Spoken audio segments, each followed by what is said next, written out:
বন্ধুরা, আজকে আমরা শিখব এক্সেলে অ্যামোরলিক ফর্মুলার ইউজ কিভাবে করতে হয়। তো অ্যামোরলিক ফর্মুলা এর কাজ হচ্ছে যে তোমরা যদি কোনো একটি প্রোডাক্ট কিনো, বা এখানে আমি দেখতে পাচ্ছি একটি মোবাইল কিনেছি যার প্রাইস আছে 10,000 টাকা।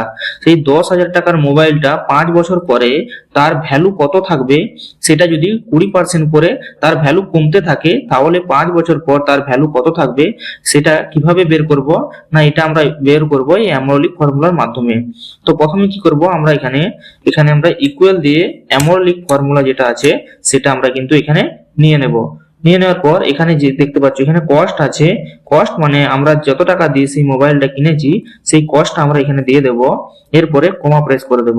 কমা প্রেস করে দেওয়ার পর এখানে দেখতে পাচ্ছ ডেট অফ পারচেজড, মানে আমরা কত তারিখে সেটা পারচেজ করেছি সেই পারচেজ ডেটটা আমরা এখানে দিয়ে দেব। এবং ফার্স্ট পিরিয়ড মানে কেনার পর থেকে পরের বছর, সেটা হচ্ছে আমাদের ফার্স্ট পিরিয়ড।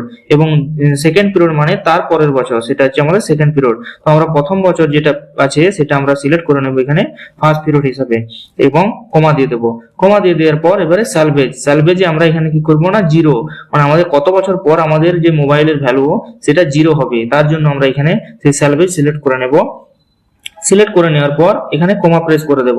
কমা প্রেস করে আমরা পিরিয়ড দেব যে আমাদের 5 বছর পর তার ভ্যালু কত থাকবে। এই মোবাইলের ভ্যালু যদি 20% করে কমতে থাকে, তাহলে আমরা এই পিরিয়ড যে আছে পিরিয়ডে আমরা এখানে 5 বছর সিলেক্ট করে নেব।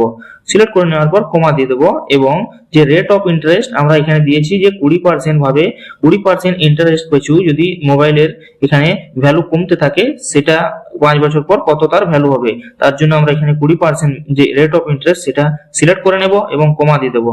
কমা দিয়ে দেওয়ার পর এখানে বেসিসে যে আছে আমাদের, এই বেসিসে আমরা 365 সিলেক্ট করব, কারণ আমাদের ইন্ডিয়াতে এই 365 হিসাবেই ক্যালকুলেশন হয়। তো এরপর আমরা এখানে ব্র্যাকেট শেষ করে এন্টার প্রেস করে দিলে দেখতে পাবে এর যে 5 বছর পর এখানে 5 লিখে দিয়েছি 20% হিসাবে, কিন্তু এখানে তার ভ্যালু 0 আসছে। এরপরে আমি যদি এখানে পিরিয়ডটা চেঞ্জ করে দিই, এখানে আমি যদি 4 লিখে দিই, এখানে দেখতে পাবে এর কিন্তু ভ্যালু এখানে 1995 টাকা চলে আসছে। এই যে মোবাইলটা কিনেছিলাম 10,000 টাকায়, সেটা 5 বছর পরে বা 4 বছর পরে 20% ভাবে যদি কমতে থাকে, তার ভ্যালু এখানে দাঁড়াবে 1995 টাকায়। তো ধন্যবাদ বন্ধুরা, তোমরা শিখলে যে কিভাবে এক্সেলে অ্যামোরলিক ফর্মুলা এখানে ইউজ করতে হয়।